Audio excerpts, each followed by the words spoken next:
the Chase Thomas Podcast, for people who have nothing but time to kill.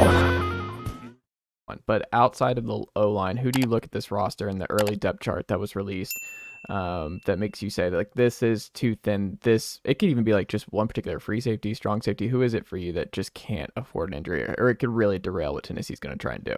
I think it's the tight end position. But because I think Ethan Davis is going to be a really good player. I'm not sure he's ready right now. McCallan Castles is not yet done it in this system. I think he's a talent. I think he's going to be a good player, and I think he's going to be fine.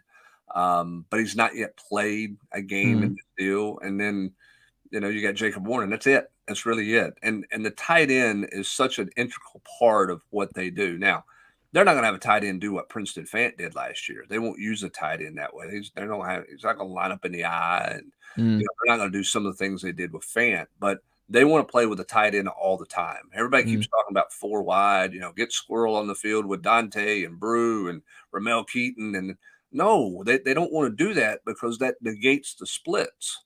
You put 4 receivers, if you flank 2 to each side, and you lighten the box, that negates some of your splits. You take that tight end and you can flex him out to make it 4 wide, or you can bring him in, you motion him in. It forces the defense to react, to do things differently. So if you keep him out wide and they split out wide, all of a sudden they're going to go with a light box. What are you going to see Tennessee do? They're going to run the football.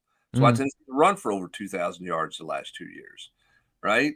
If you want to, you need to protect, or you're trying to get a better matchup out there, you motion that tight end, and all of a sudden the nickelback has to react and come in the box, or you've got to bring the safeties down in, and all of a sudden you tighten up the box a little bit. Well, that gives you the opportunity to go over the top. It gives you a one-on-one matchup out there that you were looking for. So the tight end, and I know this is Josh Heupel's largely out of the Briles system offensively. But the root of the Briles system and the Heupel system has a lot of Mike Leach in it. And one of the things Mike Leach always played with was a tight end. He always wanted a tight end on the field because he can motion that tight end and manipulate the defense. So I think tight end is just a valuable position for this team. I don't know that you can do everything you want to do with Ethan Davis right now because he's a freshman, and Castles is still learning. So I think that's the position that's really thin that would be of concern, offensively.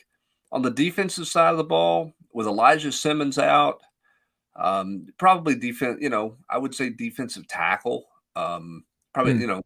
With Terry gone and with Elijah Simmons out, you probably don't need another injury there. Now, you can slide guys inside and survive, but I don't think you're going to be at your best if you have another significant injury to the defensive tackle position. I think they got depth at linebacker. I think they have depth at corner. I think they have more depth at safety than you'll probably see them play, but we'll see where that's at. But I think they've got, if Wesley Walker's out and they're playing Andre Turrentine, I think they can be okay there. I don't think that's catastrophic. Would you have said that in May? No, because I think Turrentine's had a good off season. I also would have said in May that I wasn't sure. I was surprised Kamal Hadden was still on the team. Yeah, and now he's a starter. Is he going to be good to go on Saturday? Like, what is he going to start? He's going to warm up. We'll see where he goes and goes from there. If it's not him, it's going to be Gabe Judy Lawley. Okay, and if something were to happen to Jalen McCullough and they ended up playing Jordan Thomas, would there be some growing pains at safety? I'm sure there would be, but I think in pretty short order you could get settled in back there. So I mean, those are kind of the positions of sort of where I would be like, okay, don't say quarterback, don't say offensive line. On the offense, I'm going to say tight end. On defense, I'm probably going to say an interior lineman. It's probably not going to happen. The Vols are favored by 28 here on Saturday, Brent.